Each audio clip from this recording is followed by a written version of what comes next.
Konflik yang berkepanjangan melibatkan Rusia dan Ukraina tak kunjung mereda. Keduanya semakin menggila dalam menyerang satu sama lain di medan pertempuran.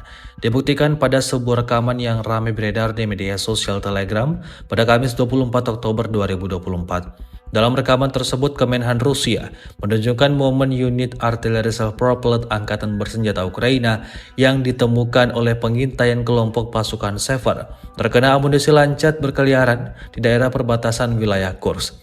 Tak ada lagi tempat yang benar-benar aman bagi militer Ukraina. Posisi mereka terus diincar dan dihancurkan oleh pasukan pengintai Rusia yang bekerja sepanjang waktu. Sejauh ini, belum ada tanggapan resmi dari pihak Kementerian Pertahanan Ukraina terkait insiden ini.